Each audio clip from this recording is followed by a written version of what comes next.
Hello, everyone, and welcome to the Alliance live show number 45. And we're here in style today. I'm joined by my esteemed colleague and good old. Hello, everyone, and welcome to the Alliance live show number 45. What's up, guys? What's going on? So, Maurice, how's it going over there? That's going pretty well, man. How you doing tonight? I'm doing pretty good. Doing pretty good. So, you may have noticed there's some difference here tonight between the way we normally do things. I got a different setup. Maurice has a mic. The audio is going to be a little bit better.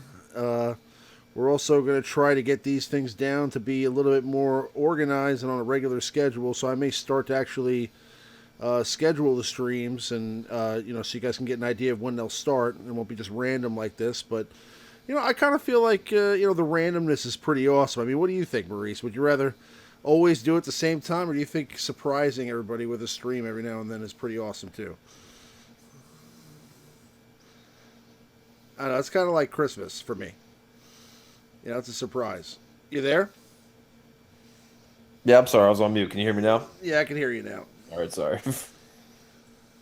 So, what are your thoughts? I mean, do you think we should always do it like this, or do you think we should? You think we should eventually come down to a schedule? Maybe once a week on a schedule, but now we can pop in and do the occasional surprise. Yeah, yeah, I like it. So, Maurice, how do you like having a mic and not having to talk through a speakerphone at my office?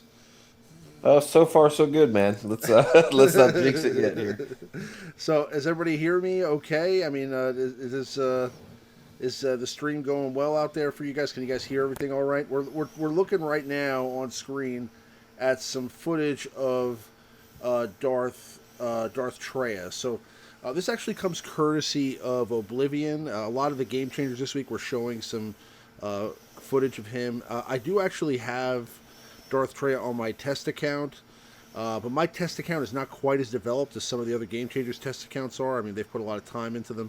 We're going to be getting some other accounts here pretty soon too that should be able to be completely maxed out. So I mean, when that happens, I'll be able to more frequently use that test account because I don't want to put a whole bunch of time into it if we're not going to end up using it. But I'll be getting some more footage of Traya here pretty soon too. So we'll definitely have some more Traya to look at. But have you had a chance to look at the Game Changers videos and some of the footage that you've seen so far, Maurice? What are your initial thoughts on Darth Traya? I think she's going to complement the already existing meta. I'm going to try out her lead. I'm in the process of saving gear. I'm still maybe a couple weeks away from getting her myself, so I'm just saving gear, and we'll see what happens. She looks pretty boss, whether you're using her Palpatine or her lead. She's definitely going to improve the existing meta. And we're here in style today. I'm joined by my esteemed colleague. See. I mean, thus far though, the counter show. seems to be Palpatine, so this is going to be weird. It's going to be interesting. Yeah, we'll have to see. I mean, it's also kind of contradicting, right? Like, so for example, we were thinking about just as a guild, we were looking at compositions for territory wars, and I don't know if you could really consider the Darth Traya meta to be different. Like it's got to be different, but I don't know if you can really consider it a whole entirely different team, right? Because you're going to need certain components that you're currently using in your Palpatine team to make a good Darth Traya team. So, are you going to be able to have a separate like Darth Traya squad and then a separate Palpatine squad, or is it going to have to be like you're going to have to sacrifice your Palpatine team to make a Darth Traya team? Well, I think you can build both. You just have to build more of an Empire comp underneath the Palpatine lead. Like there's still the Empire still thrives on debuffs, and the Palpatine's lead you could build like a Palpatine invader. You want to keep them together, obviously. Then maybe you could throw in like a Shore Trooper, TIE Fighter pilot, Tarkin. It still have a good defensive team. Whereas Traya, you can use more of the Sith, the Triumvirate, and also Trooper, maybe Assassin. Because with her lead, it's interesting because it's got the crit avoidance element to it. So I mean, you can almost, you could really take the time and build like almost an indestructible Darth Sion Sith Trooper, for these teams. So it'll be cool. It's gonna make territory wars. You're gonna need a new counter team, pretty much. You're gonna have to build another offensive team to take out Treyas now. Whereas before, everyone's just got an offensive team to beat CLS, an offensive team to beat Rey, Palpatine, and now you're going to have to add a Darth Traya counter as well. So your rosters need to get a little deeper. So Will your Night Sister squad counter this team as well? no, no, no, no. My Night Sister squad will be saved for the Ray teams. 'Cause I don't Okay, know. okay, okay. Yeah, I mean, yeah, I'm pretty stoked about getting Darth Traya. I definitely think that having Darth Scion and all the other components is going to be important as well. But that could be a tall order because bear in mind some people are still farming Darth Nihilus to 7 stars, and if Darth Scion ends up going into a hard node as well, we could be looking at a long haul to try to get this team together. And by that time, will the Sith even be part of the meta anymore? I mean, will the Jedi come back? Who knows? Should people be concerned about getting Darth Scion now out of the shipments before he goes to a hard node? Uh, it's tough to say because I mean, if he's going to a single hard node, I would say it's worth saving some crystals. Maybe getting a pluck or two every week. If you can place top 5 in arena, you can still pull the occasional shards from shipments. Just have to budget it in. I think it would definitely be worth it if he goes to a single hard node. But I'm hesitant to say go ahead and do it because if he does it and he ends up in an easier spot, then like if the people that invested in let's say crew or first order executioner out of the shipments, they're in very early cantina nodes, and it's not really worth it then. But if you're in a single hard node like Towson, like Night Sister Zombie, like Nihilus you mentioned, like those characters, it makes a little more sense to purchase them out of shipments. Yep, yep. So a little bit of a change here, guys. You guys are actually going to have to see my ugly face now on the screen periodically. I did get a camera, so you're going to get to see high definition pimples and high definition, just good old looks, if you guys don't mind. But yeah, so I don't know. I personally think she's pretty cool. I'm looking forward to unlocking her whenever I do. I'm still quite a ways away. I mean, I am getting shards for her every few days, but it's like, I mean, it seems like it's like forever. It feels like a lot longer than it was to get Kenobi. I feel like I was a lot closer to getting Kenobi than I am to getting Traya. Now, how many shards do you have for her? You guys just started completing heroic, right? Yeah, I've got I've got more than you do. I got 70. Oh, Yeah, how'd you do that? because I am a tryhard. I've sat and spent hours and hours and hours modding my teams to squeak out every 10K I can. Okay, all right. So you're actually getting top 10 in your guild in the Yeah, raids. yeah. I Okay. mean, I try pretty hard at these though. Yeah. In the future, once I get her done, then I can kind of chill out and just throw in a team or two and let the other guys finish her off. So I'm looking forward to that because this raid is taking a lot of my time. So I'm kind of like looking a forward to. I'm like a dolphin in a sea of sharks. You know what I mean? So I mean, I don't necessarily have a chance to do that. Like the guys that I play with are scoring 10 million, 12 million. I'm sure some of your teammates are doing that too. But I mean, like I just don't have the time. I don't know. I don't have the time to put that much effort into it. I wish I could figure out what they're doing to get 4 million, 5 million with some of these Ray Jedi training teams, but I'm either not modded correctly or what. I mean, I did pretty well that first stream that we had, like when we were first unlocking, but that was not heroic. That was a tier 6. So I don't know. I'm sure as we get, you know, further along in the process of playing the Sith raid, we'll figure out some different mechanics that work, new characters that come out. I'm sure like Darth Traya herself will actually work well in the raid. So we'll see. I mean, how good do you think she'll be as a character to use at 7 stars, like in the Sith raid itself? Do you think Darth Traya will be a good counter to Darth Traya? Well, this is the part I don't know. I guess a lot depends on certain elements like her isolation buff. Is it gonna count as a debuff itself? Because it's just much. It's a lot like Thrawn, where it has a different effect on the raid bosses. They can't gain buffs. So if you were to use it in like P2, like Sion's not gonna get offense up. Sion's not gonna get taunt. And then all the characters that damage, um, like Sion, when he has his buff on, they gain crit damage up and he'll steal up for 1 turn.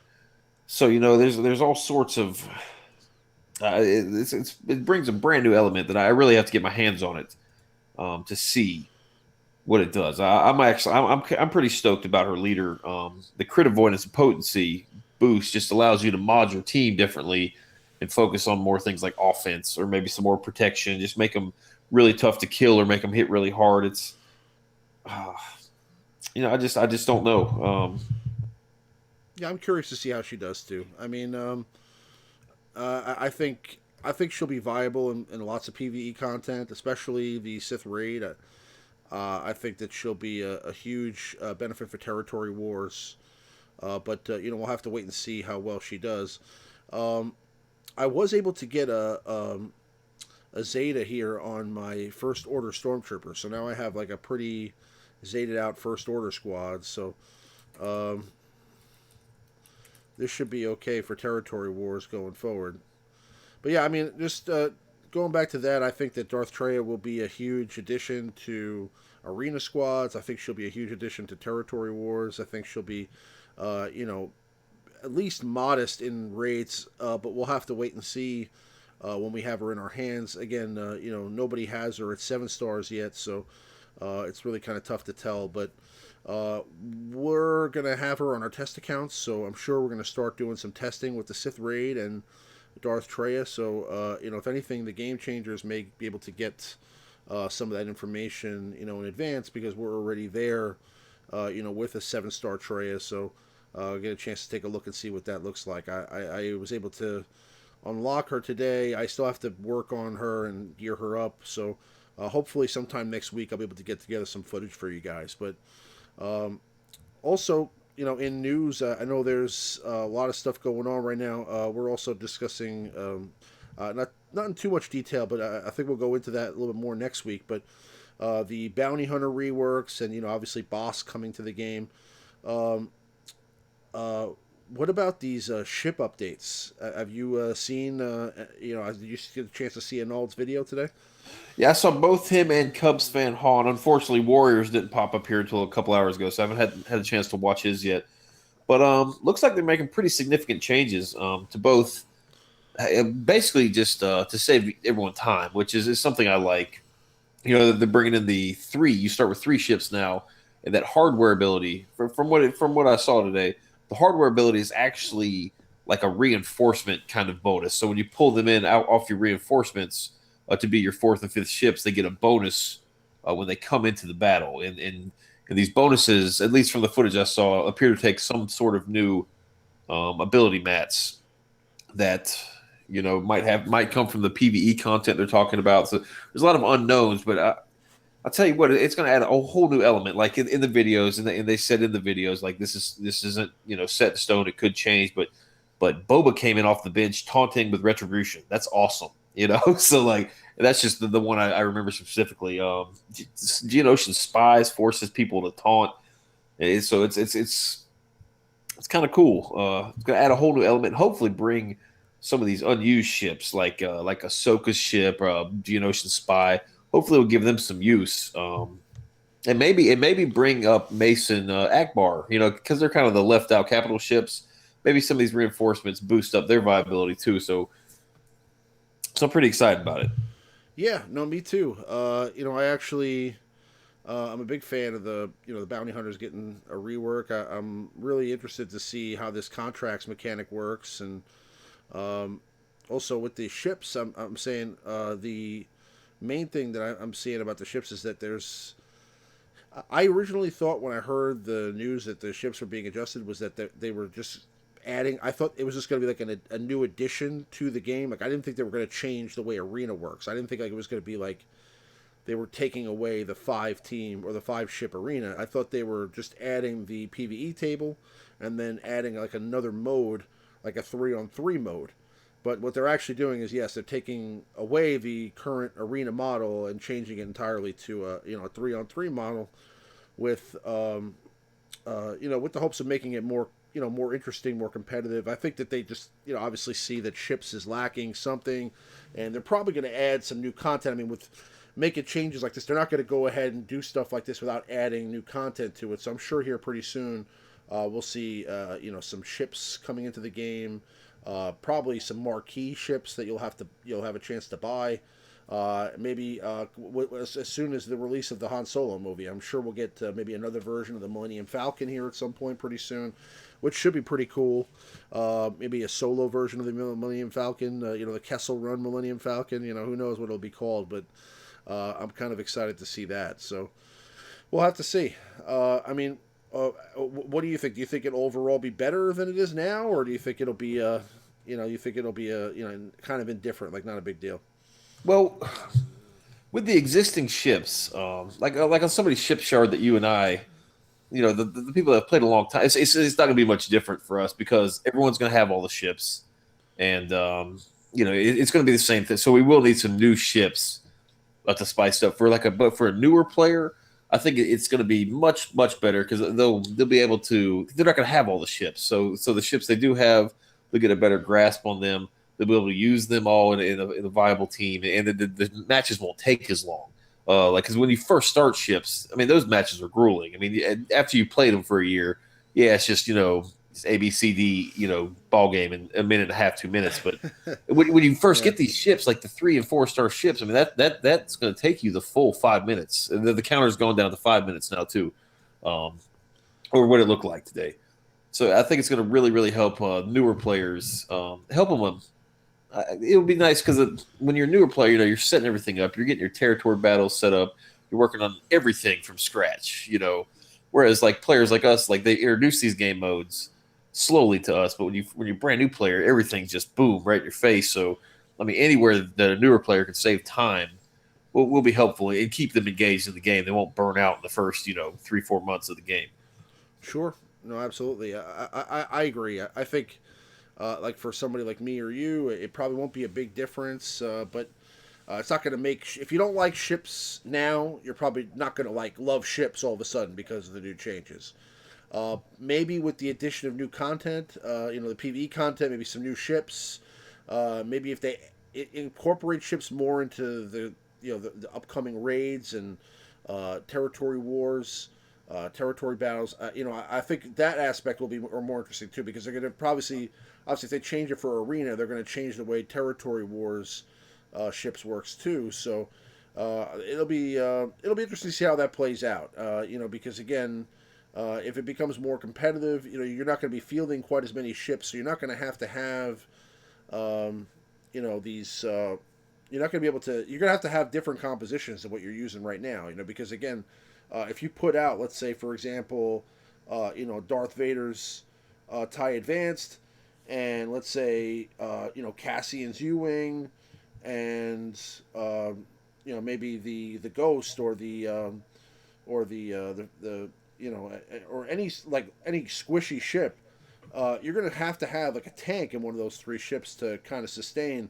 Otherwise, you could get blown away by a capital ship really quickly. So I don't know how that's going to work. I think it'll be kind of interesting, at least for the first couple of days, to see how the mechanics work now, and if it really makes a difference if they're with the addition of hardware or kind of ship gear. If that's how much that's gonna really affect things, but I don't know. We'll have to see. I mean, I'm kind of excited to see how it works out, and any change is good. I'm just hoping that with this change comes more content. And it's not just, a change to arena, and then we don't see anything new for ships for another 2 years. Because that would be kind of that would kind of negate the whole reason for doing this in the first place. Yeah, but I would be perfectly happy if they released the new arena style, and even if we didn't have access to these, well, I guess you need the access, but like give us the arena, give us ways to access these new ability materials, and then if it takes some more time for the PvE content, that's fine. At least it gets a little jolt because that's what ships needs, just a little spice, a little flair, because it is A little spice, something nice. Yeah. it's boring. I do not enjoy Fleet Arena. It's the same team just back to back to back to back every day. We're at a point now where everybody has the same ships. I mean, if you've been playing this game since 2015, beginning of 2016, you probably have almost every ship 7 stars at this point. So there's not really much I have every single ship 7 stars. There's no there's no team I can't field. If you go up to the top 100, there's really no team that anybody in the top 100 can't field. So if you're running a team, they can run the same team. There's no difference between the ships because there's no mods. So the only real difference is if you add on those extra pieces of gear to the characters or the crew members. So adding the addition of these gear pieces or these mod pieces will, definitely help to differentiate the different ship squads and make it more interesting, shake things up because at least there'll be a different element that affects like how good your team is than just RNG. It's kind of going back to like the ships are still kind of like where the game was before mods in our game, and some people may like that, some people may not. I mean, you remember when it was just like turn one, turn two, like when you had the pose, where it was just like, your Poe goes before my Poe, and whichever Poe goes first, you win. It was kind of like that. Now, the ships is kind of like that right now, where it's, you could have two ships that are just as fast as each other, and it's just a roll of the dice to see who goes first. Hopefully with the addition of these new pieces here, that'll change. Oh, it's to the point now where my TIE fighter pilot and my first order TIE pilot are the same as everybody else's, so it's a coin flip to see whose TIE fighter pilot goes first. If mine goes first, misses target lock, and the other one goes and it gets target lock, it's pretty much the battle's determined pretty much in the first like 4 moves. Like if both of my ships go and there's no target lock, I'm gonna get destroyed. Like it's just the way it happens. It's Right. just identical. I mean, anybody that's played since ships were released has had plenty of time, depending on your focus, to get all the ships and all the pilots done. Like everyone, like you said, just identical. Everyone's got them. So you mentioned marquee ships, and it's going to suck. Yeah, of But course. at the same time, it's going to make it more. It's going to make it more challenging because they've already announced they're bringing out a new Han and new Chewie, and I would be shocked if they didn't bring out a Falcon for those two new versions of the character. The new icon for the game. The other day, you go to the App Store and look. Like if you want to download the game fresh, it actually has the new Han and the new Lando on the icon, like the app icon. Like it's Yeah. got Donald Glover and the actor who Donald plays. Donald Glover from Atlanta. Yeah, yeah. Yeah, He's actually awesome. I used to watch him on the Community, and he's actually a stand-up comic too, and he's a rapper. So yeah. he's got his rapping name is Childish Gambino. And then as a stand-up comic, he's actually really funny too. He used to write for the show 30 Rock. Oh yeah. So he's a really successful guy. He's super funny. I've seen him do stand-up before. I was at a festival in Tennessee a few years back, and I saw him down there, and he was super hilarious. So I mean, the guy's got a lot of talent, and I'm sure. They picked him to be Lando for a reason, so I'm sure he does a good job with that. I'm excited to see the Solo movie. I know there's a lot of people that are kind of indifferent about it. I do want to see what happens. I mean, I'm sure we'll get a lot of different characters from him. We'll get a new version of Lando. We'll get a new version of Han, a new version of Chewie. Hopefully, we'll see like some characters from the Clone Wars, like maybe Embo in there, or maybe a version of Boba Fett. I don't know how they're going to roll with that, but it'd be nice to see some Easter eggs in there, some winks to some of the cartoon series that have been out there that have taken place between episode 4 and episode 3. But I don't know. I mean, we'll have to see. Donald Glover does look like a cool Lando, though. That's got to be cool, man. To like be a new person in the Star Wars universe and have your character made into a game. Like he's got to be so excited about that, man. That's cool. Next thing you know, next Star Wars movie, they're gonna have like comment in it. I mean, Picking up rappers. to him, it's probably not a big deal. I mean, to me, if I was a character in a Star Wars game and they had like my likeness in there, like like Mace Windu, go in there and play as himself anytime if he wants. I mean, even though his character sucks in this game, but it'd be cool. It'd be cool for sure. All right, let's roll into the meta report and our top 5. We're going to go ahead and take a look here at the meta. Okay, so what we have now is the top 10 leaders at rank 1. And we're looking at, surprise, surprise, Emperor Palpatine still dominating the meta with Ray Jedi training right behind him, and Rex holding a bigger piece of the pie here. It looks like a lot of Rex to counter the Palpatine. Is that what you're seeing out there? You seeing a lot of Rex and Palpatine, or is there still a lot of Ray on your shard? There's a few guys, but I mean, their raid teams are top notch. Like BB-8's going, 290 to 300 speed. Like they're top notch raid teams. But yeah, all Palpatine. I think that's gonna the Rex will fade off once more and more people get Traya. People are gonna start getting Traya 2-3 weeks, and then if they haven't saved their gear, it's gonna take them another 2-3 weeks to get it because she takes 250 Carbonies, like 4 droid callers from the Rancor raid. So it will take a while to stockpile that gear if you haven't started.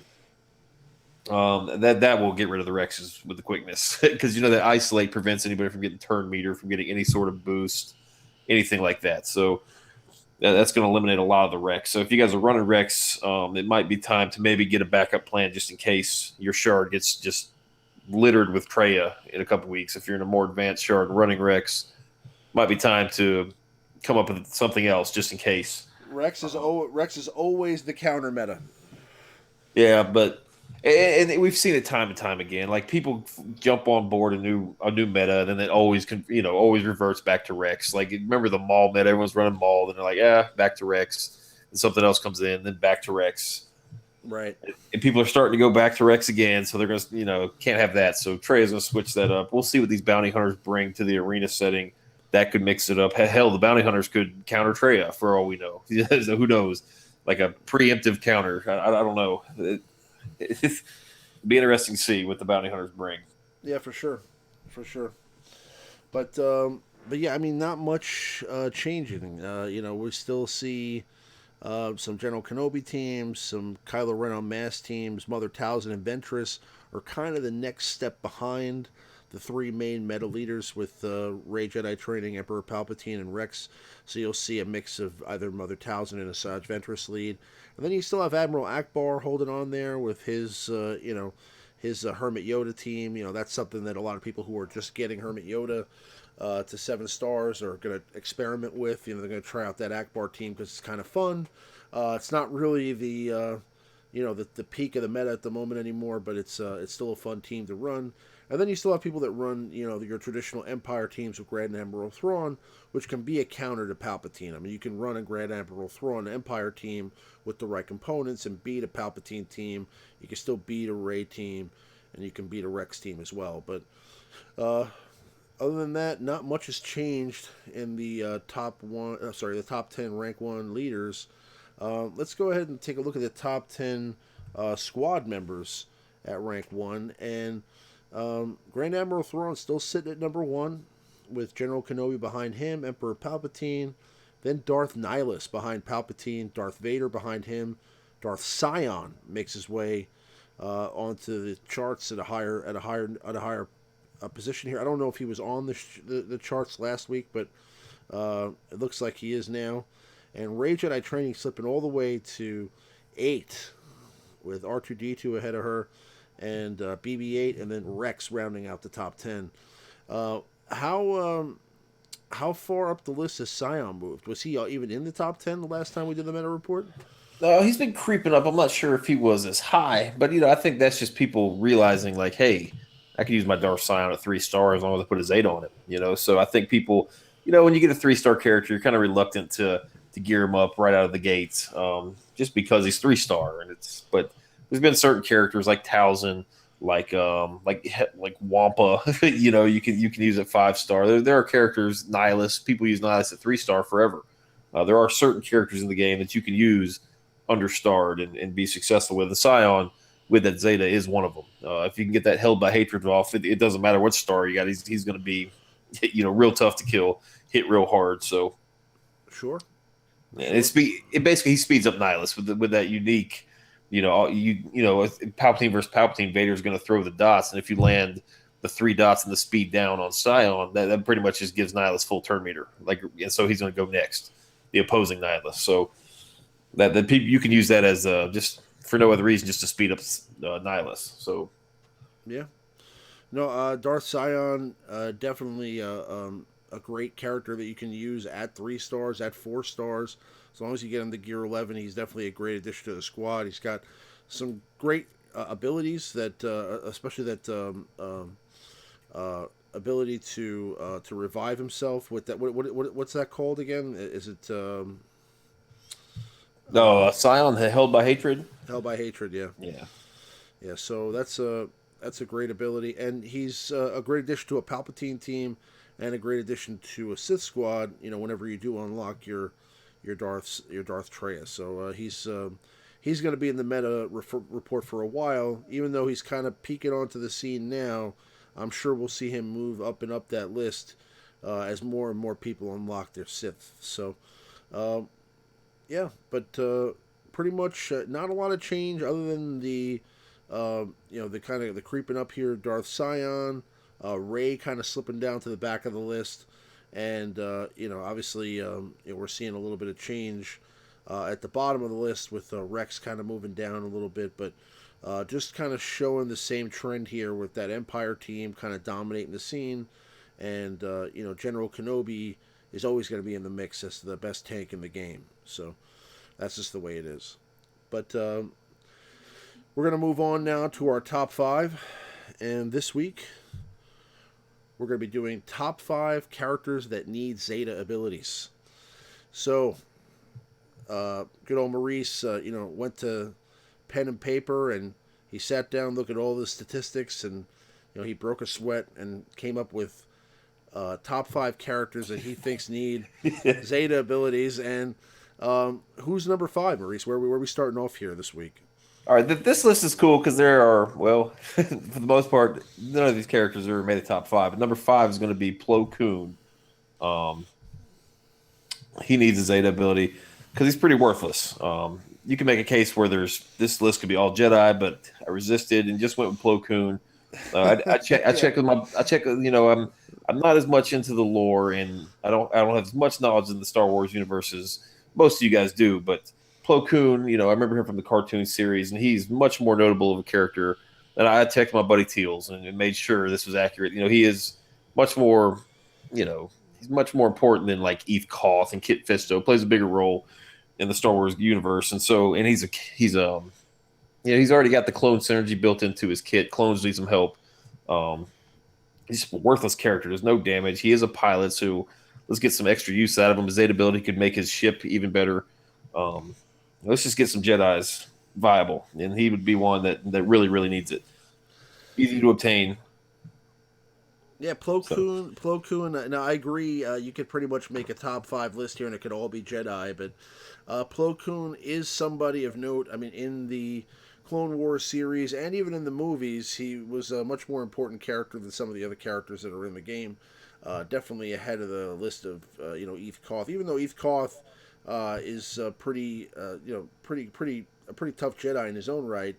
Plo Koon actually brought Ahsoka into the Order when she was a Padawan. So he was the one that found Ahsoka, brought her to Master Yoda to bring her in for Jedi training before she became Anakin's Padawan. He was the one that originally brought her in. So he has a relationship with Ahsoka from when she was younger. So she always kind of looked up to him. And I'm a big fan of Ahsoka. So I'm a big fan of Plo Koon. I think that being that he's one of the better fighters in the Jedi Order that really doesn't get a lot of recognition. It would be cool if he had a better representation in this game. He's got he's got an interesting set of abilities. If you look at the game from a year, like 2 years ago, 3 years ago. But the fact is that there's been no additions made to this character or changes since the game was released. And he really doesn't even have any synergy that works well with the current meta Jedi's. I mean, if you consider any of the Jedi's meta, but he's a character that I'd like to see definitely get some love. And if he got a Zeta ability, that could really make a difference for him and some other Jedi. I mean, it would be great if he had some dual synergy, like maybe kind of like Wedge does with Biggs, with Ahsoka, or kind of if they had a whole combination there of maybe Ahsoka, him, and Anakin. That'd be kind of interesting, but again, Plo Koon, somebody who definitely needs a Zeta ability. But moving along to number 4, we're looking at Admiral Akbar. So Admiral Akbar is already still a pretty good character of the game. As you saw, he's in the top 10 squad members at rank 1. I'm sorry, top 10 leaders at rank 1. Why do you think Akbar needs a Zeta? Well, kind of for the same reason we touched on for Plo Koon. They're making all these changes in the ships, and Akbar doesn't have a Zeta, whereas Tarkin and Thrawn, their ships are regarded as the best because those characters both have two Zetas, and Akbar and doesn't even have one. He's got two spots for it. Um, his kit pairs well, but you kind of need to add a little gimmicks to it, like a BB-8 or Hermit Yoda to get your other characters extra basic attacks. He needs a little boost up. Um, I think a Zeta ability would be great. Maybe add some more. I believe he's got room on his unique, and then also let me double check here, make sure I'm not missaying it. Does his leader have ability on it or no? Does his leader take an Omega? I think his leader does take an Omega. I made this list. Here we go. Okay. Yes, it does. Yeah, Rebel Coordinates, Rebel Coordination, his leader is only a level 7. So if they added a Zeta to it, you could get even more speed, maybe some more tenacity. Because let's be real, 10% tenacity is a joke. I mean, even if the Zeta ability just gave, 50 to 75% tenacity, then that's a really good Zeta. You can actually start using like tenacity mods to some effect and resisting all these abilities like the Sith are laying out. Like you could actually have a chance to resist them, whereas 10% tenacity isn't going to do you any good. So get a little love for one of our fleet commanders, Admiral Akbar. Yeah, I mean, I agree. He's a character that has a ton of potential. I mean, every time I think about putting together a rebel composition, I always think Admiral Akbar lead because I mean the speed increase, the calling in assist for any non-attacking abilities, really just a healer, a cleanser, somebody who can tactical genius is a fantastic ability. It allows you to use 2 attacks. Once if you have a character, for example, like Lando, who can double down and then double down again. He's a great option for as a leader for with Lando because you can just have Lando double down twice in a row and do a ton of damage. And if we ever saw the return of the Akbar Rebel meta, and he got some sort of a Zeta that increased either more speed with maybe offense or some sort of term meter manipulation, you could really see the Rebels as a faction overall get a big boost because he would kind of change the game for all Rebels. I mean, if you could throw him in right now and make certain teams well. I mean, you could put him in now, even with Wedge and Biggs and maybe a couple other pieces, and still win battles. Again, he's not gonna really withstand some of the more advanced kits that you see out there now with like Darth Traya, obviously Emperor Palpatine after the rework and Rey Jedi training, but he's got a great set of abilities that make the Rebels great, especially for PvE content. And it would be nice to see them add a Zeta to make him a little bit more significant in PvP content. So we'll have to see what happens, but that would be a great addition for sure. So I could see why Akbar's on here. But moving along, we're going to go to number 3 character that needs a Zeta ability, and that's going to be Lando. So we were just talking about Lando. Why do you think Lando here? Well, he's just a case of a dated character, I guess. His AOE is fantastic. He's still got one of the best AOEs in the game, but just overall, he's pretty slow, and he doesn't. His leadership is, it's 15 speed for Scoundrel and Rebel allies, and 29% crit damage. We do have this bounty hunter rework coming, and those bounty hunters, they're bounty hunters, but they also have the Scoundrel tag as well. So it'd be nice to get another viable leader than Boba Fett. If you build a full Scoundrel team, there's not really a great leadership ability outside of Boba Fett. His leader and both his passive have room for a Zeta, and his passive is the 15% crit chance and gains crit chance up for 2 turns. If he could get some sort of damage boost in there and really make the AoE hit hard, I mean, it hits hard already, but I mean, that's why you use Lando as AoE. So let's, just make it even better. Maybe give his leadership ability some 10 extra speed to make it 25 speed to be on par with everything else. And maybe, a 29 crit damage. That's kind of a weird number. So there's, I've always thought about that. Like, why 29% crit damage? I mean, like, why wouldn't you round that out? I mean, that's the only ability that I've seen that's like that, right? well, and Tarkin used to have that same sort of weird number, and he got a Zeta, and it kind of evened it out. So maybe they left it like that, with the intention of increasing it in the future. Because a year or so ago, if they would have made that Lando any better, that would have been completely overpowered. Like, he used to be the man, So Yeah. it just looks, from a visual side of it, like it looks like something that's going to be increased. So he's got room for 2 of them. So let's bring him back up, because he's completely fallen out of use. Like, even the TW, I have a hard time finding a use for him outside of maybe a Palpatine team. But Well, it's a risk. I mean, with that AOE, you could kill yourself. You know what I'm saying? So it's like, I contemplate throwing him into territory battles all the time, and then I think to myself, like, man, if I get stuck with this guy on in a stage where I use area of effect, and I get countered really hard by some elites, then it could be over for me. So I end up just not using him because I see him as a risk. But yeah, I mean, using him behind a wedge leader with Biggs and Leia or Stormtrooper Han, that was the meta a couple years, about a year and a half ago. So yeah, I mean, he's definitely fallen way out.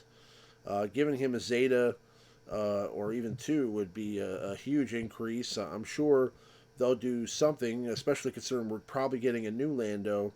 I'm sure eventually he'll get some sort of change to make him better. But he's I still think he's a good character, for certain aspects. I mean, if I think that you'll see a return of the AOE meta at some point down the road, and when that happens, I'm sure he'll be a player in that.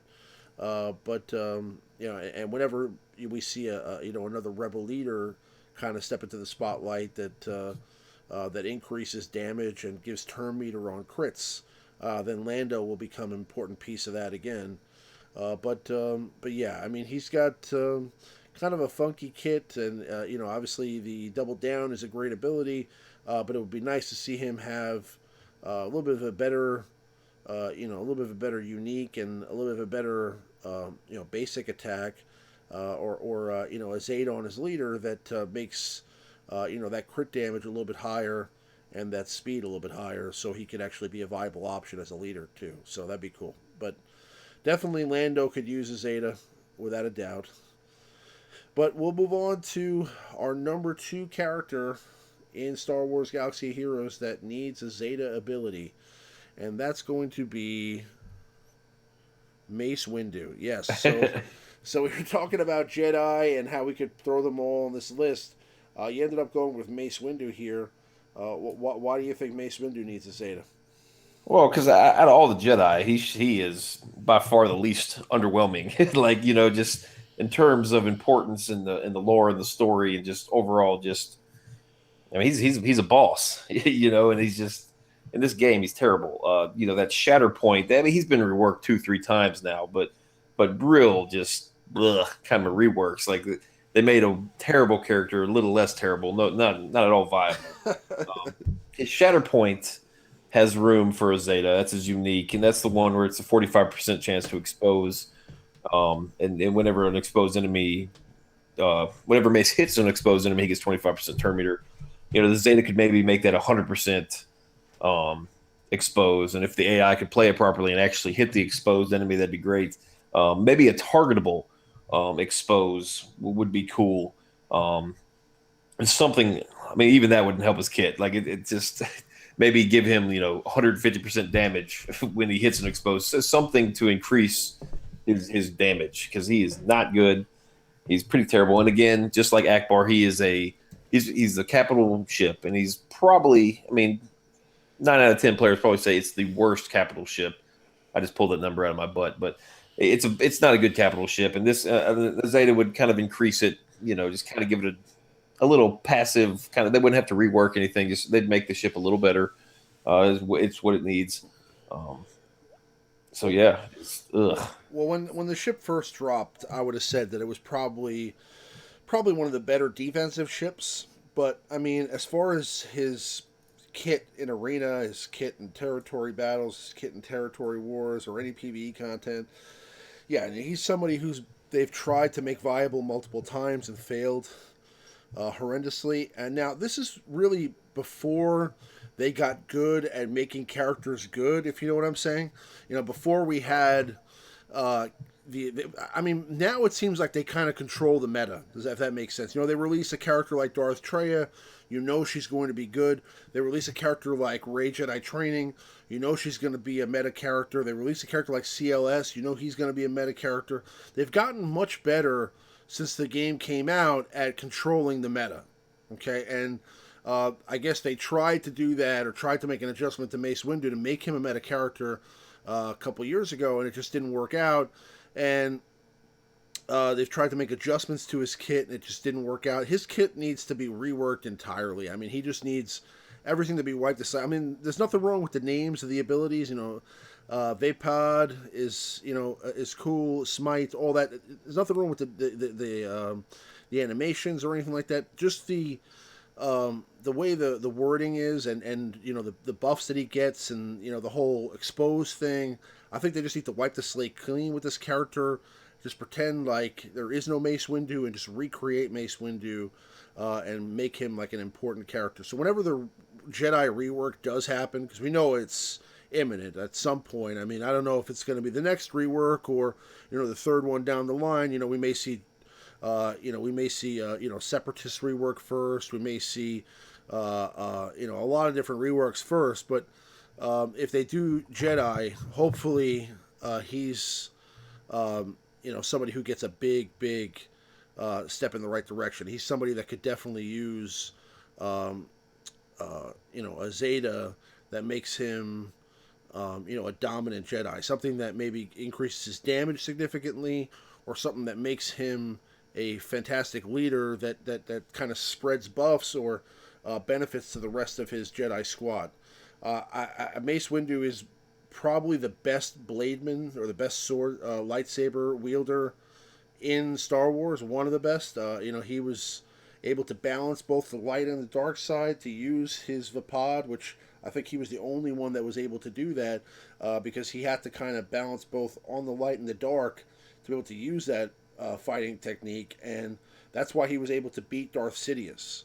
And he may be the only one that was able, because Yoda couldn't do it. So he may be the only one that was able to actually beat him in a lightsaber duel. And it's terrible to see that he's got zero viability in this game, and he never has had any. So hopefully at some point they give him some love. I could definitely see a Zeta helping him. But again, this is somebody that definitely needs not only a Zeta, but probably an entire rework altogether, just a restart from scratch. They need to just say, hey, Mace Windu, he was never here. This is Mace Windu, and just release him as a marquee character. Yeah, that'd be cool. I'd be fine with that, actually. I mean, you could take my Mace Windu away. You can just give me a different one. Start at 4 stars, and I'll farm him again. Okay, as long as he's better than this guy. He's just severely dated. He's one of the original characters in the game. He was in hard nodes and really, I mean, not easy to get, but if he didn't used to be in the Fleet Arena store. It's kind of a new addition, but he used to be on hard nodes. I think he's got a Cantina node as well. So yeah, he's been around for a long time, and you've been able to access him since day one as a free to play player. So He just needs some love for sure. All right, well, we're going to move on now to our number 1 character in Star Wars Galaxy of Heroes that needs a Zeta ability, and that is going to be General Grievous. No real surprise here. I think everyone's been calling for this, and they teased at it. for a long time about maybe doing a Grievous rework, and he does have a spot or two for Zetas. I don't know if the Zetas are really going to help his existing kit, but anything would be helpful. He's because he is in terms of farmable character, he's probably the hardest one to get. He pops up once a month in the fleet shop, and then you can you can get him out of with your shard shop currency out of the shard shop still. So, but he's got room on both his leader, which is all enemies have negative crit chance of 20% and negative 20% crit damage, which is an interesting, unique type of just ability in general, just decreasing the stats of the enemy. A Zeta, you could bump that up to 50% crit chance, 50% crit damage, maybe. I mean, that might help a little bit. Just something, maybe something else for the droids or separatists. I mean, that'd be a good way to include, the separatist tag that we really have no sort of synergy with on the character side of the game. So that's a way to implement maybe a separatist rework, get some sort of synergy there. And his passive, he gets 10% max health for each living droid ally. Ugh, like when he falls below a certain amount of health, he basically forces an ally to taunt. So I don't really know how they would rework or add on to that because it's really not a very good unique to begin with. But Yeah. I don't like that. That could just be they could just add something because we've seen it before. They just add something totally off the wall and overpowered for an existing ability. Just adds like Like what were they thinking, right? Like what were they thinking when they made this guy? I don't know. I agree. I don't know. I feel like we were talking about this a while back. Me and Malia Bean, the Guild Leader Alpha, we were talking about um, a Grievous lead with his anti crit back when crit was like a thing.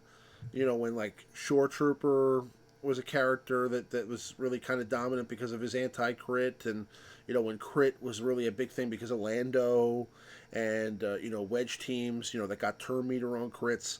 So the anti crit team was something that we were thinking about, and Grievous being a leader, could have been a cool option for that. But being that now crit is, I mean, listen, crits are always going to be a part of the game and always be important, but his leader ability isn't going to, take, especially with now, the ability to put crit avoidance mods on there. That was really the thought process. It's like put a crit avoidance mods on their anti crit. If he got like some sort of Zeta that made his leader ability give turn meter every time an enemy team attacked and didn't crit, that would be pretty cool. That would kind of give some benefit to the rest of the team and make the rest of the droids really good. But I think that whenever he does get a rework or a Zeta, it's going to be more geared around separatists than it is going to be around droids. And we'll probably see a benefit to him, and he'll probably get a whole rework. I mean, he'll probably get some love and be a much better character. But he definitely could use a Zeta if they decide to rework droids first. To kind of make him a viable droid, so you can put together a quality droid squad. And it would be nice to see the droids come back to the meta again as a cool arena team. I don't know how much Zeta would do that. They really would need a lot of love as a whole because they just don't have enough. They do a lot of damage, but they don't have enough health to sustain a battle, and they're not protected in any way because there's no really great droid tank that can protect them besides maybe K2SO. And I don't know. I mean, there would have to be some significant theory crafting there done and testing before you throw a meta droid team out there. There'd have to be some changes made and hopefully Grievous is a part of that. I mean, it would be nice to see him be a leader that could benefit the rest of the squad because he's an iconic character. He, for the longest time, was the hardest character to get. I mean, you had to be a mega whale to have General Grievous. I have had General Grievous for 2 years now, and I was able to use him for a couple of months there when droids were dominant. But other than that, he's been kind of just a cool picture to look at in your inventory. Other than that, you really can't use him anywhere else. I was actually able to use him in tournaments for a little while too, when tournaments were a thing, but. Besides that, General Grievous definitely needs some love and a Zeta ability for sure. But but that's our top five. Now going into our honorable mention, I'm sure you guys will all agree that even though he doesn't need a Zeta to be a viable character, he could definitely benefit from the use of one, and that's General Kenobi. So why do you think he could use a Zeta ability? Well, I mean, for the reason you just mentioned, he doesn't need one, but that's why he's the honorable mention. It just there's room for Zetas, and that they can give him Zetas if when they decide to. I don't. Hopefully, I don't know. I don't want to say hopefully soon, but at some point he is going to be dated, and the characters are going to come out. They're going to be increasingly more powerful, and Kenobi is going to kind of take a back seat to maybe some new tank. Who knows? Maybe Boss comes out and just kind of takes Kenobi over as the top tank. His leader has a spot for it, and also his unique. They could maybe bump up that 65% chance to gain foresight to 100, or do something with the crit immunity element. Maybe give them crit immunity for 2 turns if they're crit hit, that sort of thing. So just a simple enhancement could really just make him that much better. The leadership ability applies to Jedi and clone. Maybe they could do a bump up in the percentages there. Maybe the Zeta eliminates the damage reduction when they're all called for an assist. Maybe we don't get that 50% damage penalty anymore. Something along those lines. Just that would be awesome if you could call the whole team if they're all buffed to call them all to assist for like 100% damage. That'd be pretty overpowered. Yeah, for sure. Just I mean, doesn't need it right now, but I mean, you can't talk about characters missing Zetas and not talk about General Kenobi. Yeah, you're right about that, and that's the reason he should be on here as an honorable mention. Because again, he's not a character that needs a Zeta to be a viable character, which is really interesting because really the only characters that are viable characters in this game are characters with Zetas. So the fact that he's managed to maintain being a top tier character, a top 5 character in this game, without a Zeta, just speaks to the quality of the character's kit in the first place. I mean, they created this character to make him, a meta character, and that was almost, a year and a half ago. Uh, and he's still a dominant character today without the addition of Zetas, any new things. I mean, he's got the ability to cleanse and retribution. He calls all allies to assist, and he does a basic attack. He taunts and gives crit immunity. I mean, he's just overall just a fantastic character. As is, adding a Zeta to him would put him back in the top tier of the meta, maybe making him a little bit too OP. So we'd have to see what kind of Zeta he would get, but I would love to see him get some sort of boost to make him help the rest of the Jedi again too. So maybe that'll be when that happens. Maybe when the Jedi's get a rework, maybe they won't rework Kenobi because you definitely don't need to rework Kenobi, but they'll give him some sort of a Zeta that makes him or gives him some sort of better synergy with the Jedi's, and we could look forward to seeing that. That'd be kind of cool. But that wraps up our top 5 characters that need a Zeta, courtesy of the Alliance and good old Maurice. Thank you very much. We'll definitely try to put that out in a separate video at some point during the week this week. But let's go back to some gameplay, and if you guys have any questions that you'd like to have asked on the stream, before we wrap it up here at the end, please write them in the comment section now, and we'll try to get to them before the end of the show. Even if it's just a topic you'd like to discuss, not necessarily a question, go ahead and bring that up, and good old Maurice will, scour through the chat here to see if he can come up with, some topics to discuss before we finish it out. But again, I think there's a lot of great stuff to discuss. We have, bounty hunter reworks coming, new ships. We're looking at, an interesting bunch of additions to the game. I don't know. I mean, I know obviously it's a little too early to tell, but do you think Boss can really make the bounty hunters like a meta team? I mean, do you think the bounty hunters will be able to contend with the likes of Darth Traya and Emperor Palpatine and Rey Jedi training? Well, a lot depends on these reworks. I guess that Dengar and Greedo, and I guess Boba Fett's getting one. He doesn't really need one, but I guess he's going to get one as well. A lot depends on the reworks on the existing characters because they're pretty bad. And the faction right now, when you put them all together, they really rely on that thermal detonator uh, element of the game. Zam just to go and go and go and go. So if boss does come, uh, there's two ways they could take it out. I mean, he's already set and shown, I'm sure, but they could either really enhance the thermal detonator just element altogether, or just kind of, just rework all the kits to kind of get rid of that thermal detonator thing. So, I don't know, man. Like, because Greedo needs a lot of help. Greedo needs help. Dengar is okay as is, but just not very useful. He's a good raid character, but that's about it. Like I would never use him in arena. IG-88 Boba Fett, they're okay as is. So I'm real interested to see how. I'm pretty stoked about IG-88, a rework for him, because I actually took him to Gear 12 just in anticipation, because I really like the character. I've always liked IG-88. AOE ability block, big damage. Got a cool leader ability. So if they improve him, that's going to be great. For the droids we talked about earlier, I know you love the droids.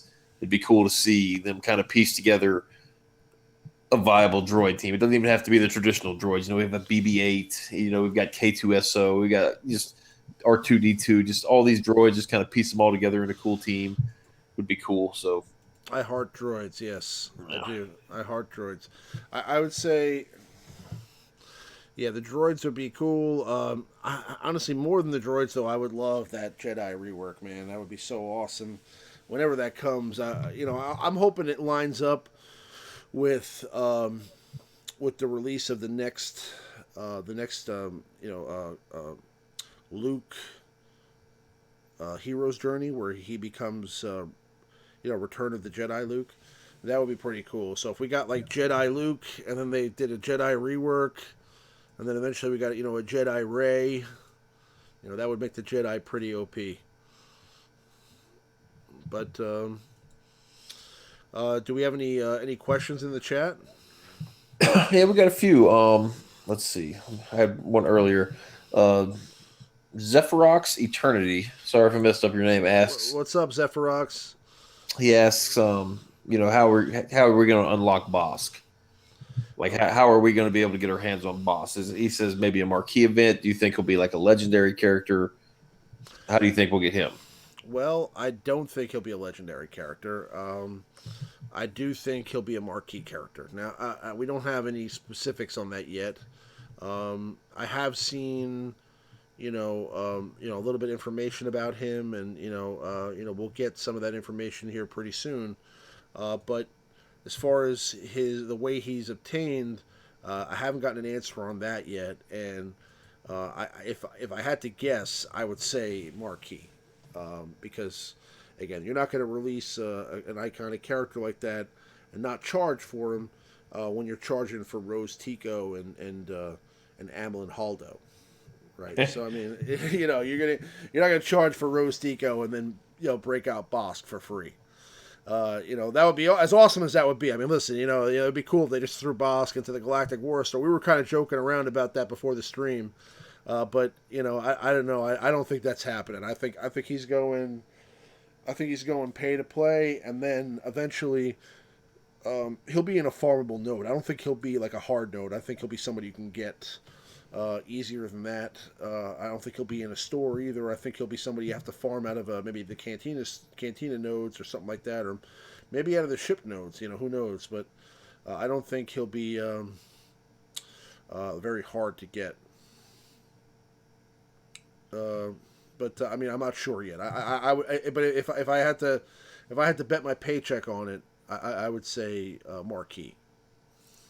Well, I mean, it sucks that I agree with you. It probably will be, but it sucks. But at the same time, it's good. It's almost better that he's not a legendary character. Because let's be real, like no one. I mean, I have a pretty diverse roster, and even I don't have bounty hunters. Like I have them just good enough to beat, those missions on the dark side territory. That's it. Like so, like if he was a legendary event, no one would really be prepared for him. So while it sucks that you'll have to wait the cadence of the character. It is better than panic farming a bunch of characters that just like Zam and Greedo are just stun cuff and just stun cuff, just gobble them all up Dengar eats lots of Carbonis, and no one has Carbonis to spare. So just pick him up, get him 3-star, maybe slowly work on him, and then he will go to shipments, and then he will be farmable. So you'll have time to get him up, and you'll have time to see what people that did pay for him, kind of how good he is, get to experiment with him. If somebody in your guild gets him, maybe set him as your ally, and you can test him out with your existing bounty hunters, and see if you really want to get him when he does become farmable. Yeah, yeah. That's really the benefit of the marquee is you get to try the character and then you get to buy the character. But it's um, again, ever since they changed the way that erodiums work and the cost of erodiums, I've really kind of lost interest in that. I mean, listen, there's certain characters that I want to have, like Darth Scion. I'm buying him slowly out of the shipments because I just, I feel like he's going to become a hard node character, and I don't want to farm him out of hard nodes. I want to have him for Darth Traya, so I'm going to try to get him that way. But I didn't get him out of the packs like I did Darth Nihilus. Because Darth Nihilus ended up costing me almost, around like $300 to $400, and I thought to myself, like, I mean, I remember when Erodiums came out, there was a chance that you'd be spending $300-400 if you got really bad luck. But most of the time, I mean, you get some full unlocks, and you'd end up getting the character for between, anywhere from $150, $175 to let's say $250, and that would be how you got a 7-star character. And of course, back then gear wasn't as big of a deal as it is now. So because you have to add in that gear cost element as well nowadays, because gear does take a long time to get together. You're talking about possibly an additional $100. So it's a lot of money. It's a lot of time invested. So I mean, again, I a character like Bosk, I may not make the splash for, but if it's going to be a meta-defining character, like somebody who's going to be necessary in other game modes, like probably Darth Scion will, then that's somebody I might consider making the plunge for. But that's if you're spending money. You could totally get through this game without spending money. So you can hold out and farm these characters when they become available. They've already told us that they're being a lot more strict about the cadence and when they release characters for free. So I would expect that some of these characters, if you're not getting them out of packs, you'll be able to get them in another location rather soon. Yeah, and they've done. I will give them credit. They've done a good job of keeping the cadence, because they've kind of spanned a lot of marquee characters at us. Well, I guess not a lot, but we've had Scion, Sith Marauder, Holdo, Rose, First Order Executioner, Crew, First Order Special. Like, all these characters were marquee characters, and they have come out on a pretty just a schedule. Like, and it's been pretty much a day or two within what they advertised. The Sith Marauder did take, I guess, an extra week or so, and they kind of packaged them in with Scion and Visas. So that's fine. That character is really not going to make or break any arena team. And you mentioned Oblivion at the beginning of the show. He provided lots of footage with all sorts of comps, and after watching that video, I was definitely least impressed by the composition that had Sith Marauder included. He just didn't seem. He did a lot of damage, but that was about it. It just didn't really, kind of blah. But he might. We talked earlier about making two different teams with Palpatine and Traya, and maybe Sith Marauder can fit those Traya TW defensive teams. We'll see when he's farmable, and he's coming real soon. So yeah. Yeah, I mean, Sith Marauder, honestly, when I first saw his kit and when I first saw him in that footage that they provided for us from EA, I was super stoked because, I mean, we were watching him like crit for like 30K, 40K, and I feel like some of that got either nerfed or kind of, again, that's why we post in those videos when we get content from EA that abilities and some of the things that you're seeing there are subject to change because they can change the way they make attacks and things like that. Now, again, when we're showing off characters, it's kind of unfair to show a character that you're buying and then have that be changed. But when it comes to damage and things like that, it's tough to really tell until you have the character in your hands. And you're playing with them sometimes, like how big of a damage dealer they're going to be or not, even though you see some statistics, because it's also going to be based upon mods and also the composition that you put around them. A character with increased offense, let's say behind a wedge leader, or increased offense behind let's say Kylo Ren, or different leaders can benefit a lot from some of the uniques and leader abilities that we have in the game. So just because you see somebody doing 30-40K, that doesn't mean they're going to do 30-40K in every instance. So but yeah, I mean, I would have liked to have seen some. I would say that the most interesting team to me with Darth Traya was the obviously using all three components. You're having the Sith triumvirate with Nihilus, Scion, and Traya. But then I would say Sith Trooper and Sith Assassin, or Sith Trooper and possibly Darth Sidious. Like, I'm not talking about Palpatine. I'm saying Darth Sidious. So I really haven't seen too much of Darth City, so I haven't tried it myself. So I mean, it could work. I don't know. Like, it's more debuffs, right? I mean, yeah, so yeah. I mean, it'd be interesting to see, but that's somebody I like to try out. I really would like to dust off my Darth Sidious and kind of give him some love. I haven't messed around with him in a while. He's still sitting at like gear 8. He was my number one character when the game first came out. He was like the first character I farmed out of the arena squad arena shipments, and he was everybody's like first leader. That crit chance that he gave everybody, and crit damage. I mean, he was a great leader when the game first started. But I'd like to give him some love, especially now that the Sith are coming back into the fold. all right. Next question. Next question comes from Mr. Wonderful. Mr. What is your Wonderful. opinion Hey. on what is your opinion on IPD being considered the main counter to Traya? Hmm. Well, I think IPD could be a really big counter to a lot of different factions. I mean, not just Traya, but the fact that he can eliminate a character, especially if you use him in that tricky way with Emperor Palpatine, where you remove some health and then use his ability right away to eliminate a character right off the board, right off the bat. I think that yes, I think that he could definitely be a counter to Traya, but I still think that honestly, I think that the main counter to Traya will be the main counter to everything, and that it'll be Rex. Maybe IPD being a part of that team will be cool. Maybe if you use IPD behind a Palpatine lead, you'll probably still be able to win. But again, we're not in a situation here where any of these teams are going to be unbeatable, no matter who you put out there, right? I mean, you're going to put Darth Trey out there with the Sith Triumvirate. Even if you have super mods, RNG will still dictate the outcome, and the mods. So it'll have to do with the team you put together against them, and you'll probably be able to put a team together that can beat almost any team out there. So yes, IPD will definitely be a counter to Traya, but I don't think he'll be the only one. I think there'll be other options as well. Well, he is the main one that comes to mind. Just get rid of her altogether, and if you could figure out some sort of way to get IPD to assist or to go out of his personal turn, Darth Traya is going to take away the health. Her leadership ability, whenever the enemy uses an ability, which consists of like basic attacks on an assist or retribution of some sort.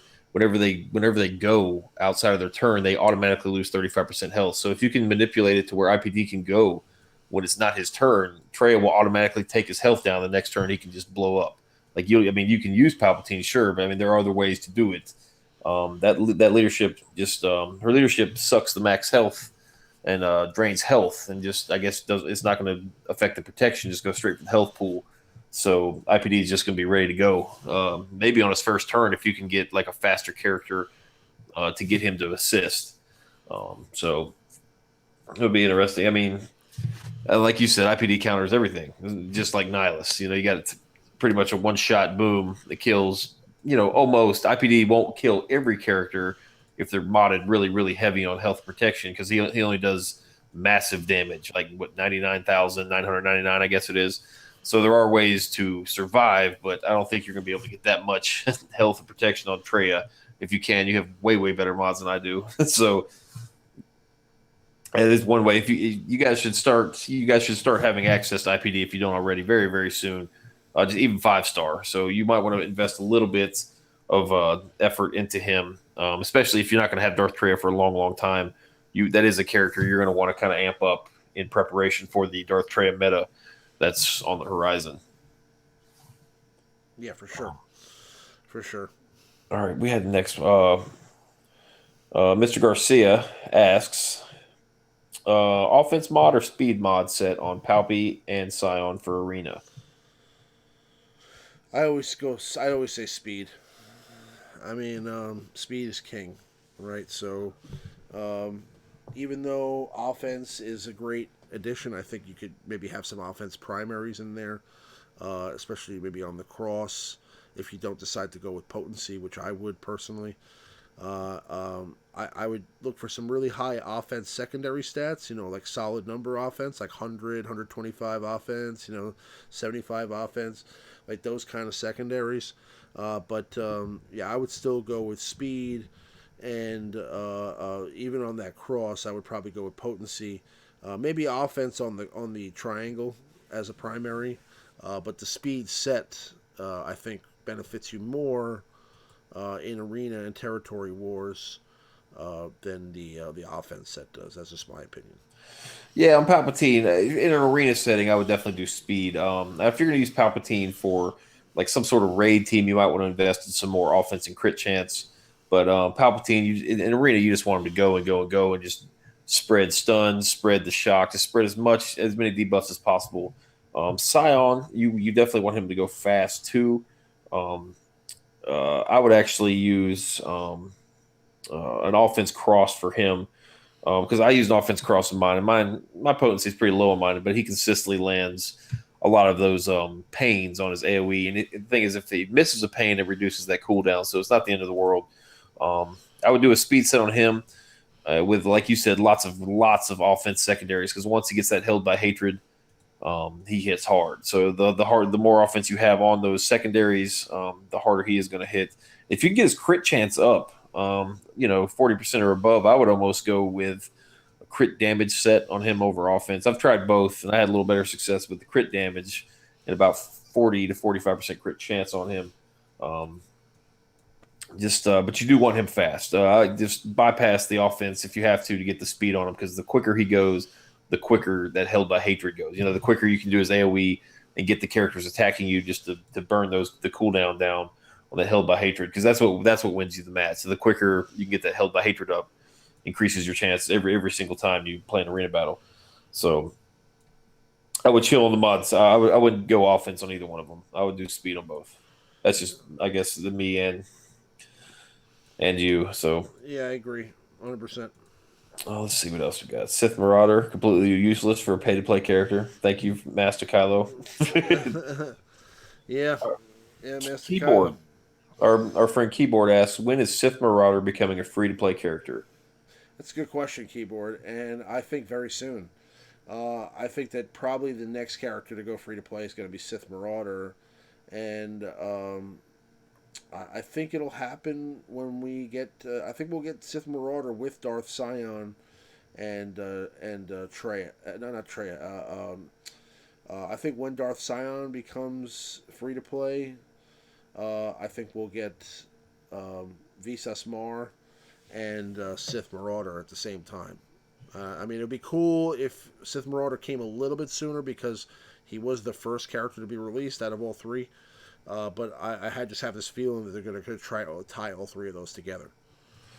Yeah, and I don't remember the exact date they went to the shipments, but like we talked about earlier, they've been pretty spot on with the cadence. So probably maybe 3 weeks, 5 weeks tops, because we have to get Rose and Holdo farmable first, because they came in a couple weeks before the Sith did into the shipments, and so we'll get them first, and then we'll get probably all three of them lumped together somewhere. He's such a generic character. I'd hate to see him go somewhere difficult to get because then nobody's ever going to have him. Like they kind of put First Order Executioner, who's a great character, but he's a generic character, and they made him what on the second or third table of Cantina. So hopefully they do the same with Marauder. Awesome. Yeah. I'd love to get Keyboard back on here for another roster review. We haven't done roster review for Keyboard in like 6 months. I'd love to look and see where Keyboard's roster is now. She's probably got a better roster than me now. Maybe she makes a lot of the streams. She's soaking up the knowledge of all the YouTubers. So I know. yeah, She's on it now. So it'd be cool to see where she's at. But yeah, I think we'll see Marauder very soon. Probably about 3 weeks. I think before the end of definitely before the end of May, we'll see Marauder as a free to play character, and I think Scion will be there also. I think Marauder will probably go into like the Cantina nodes or something like that. I don't really see Marauder going into a difficult farming location, but again, they have baffled me before, so I don't want to speak too soon. yeah, like Night Sister Spirits on 16 Right, energy. So I right, mean, right, right. I didn't expect that one either. Any more questions? well, no, that's about it. Okay. All right, guys. So we're gonna go ahead and call it a stream here. But again, like I said, we're gonna try to do these a little bit more frequently. Possibly even maybe do one during the week as well, so you can get two different shows every week with your beloved characters here, good old Maurice and Ramon, and I'll try to put out more other content during the week as well. I basically got a whole bunch of new equipment, so now not only can I share my webcam with you guys, but also I'll be doing better editing. I'll be able to stream a lot easier because I have all this equipment now in my house, and it's just going to be overall just better for us as an entire situation. So definitely looking forward to a lot more streams and a lot more videos, guys. I appreciate everybody for sticking it out to the end here today. If you guys have any questions and you'd like to discuss anything with me or Maurice, you can come over to the Alliance Discord to talk with us. Check out www.thealliancegaming.com as instructions to come into our Discord. And, I'll be on the Reality Skewed Gamers live show next week as well on Saturday morning at 10 o'clock as a guest host with Warrior and some of the other great YouTubers there as well. So definitely check that out. Also, Maurice will have his stream on Thursday nights as he always does with the Extraordinary Nerf Herders with Team Money. So definitely check out that stream as well. I believe that's every Thursday night at is it 9 o'clock? 10:30 10:30. So Eastern 10:30, time. Yeah. 10:30 Eastern time. Check out that stream, and we'll try to make these more regularly scheduled, and maybe even start to put some notifications as to when they're coming, so you can kind of expect them. So definitely hit that subscribe button and like the videos, and I appreciate all the support I get from you guys. From the day one to today. So thank you guys for hanging out, and love you guys. May the force be with you. Peace.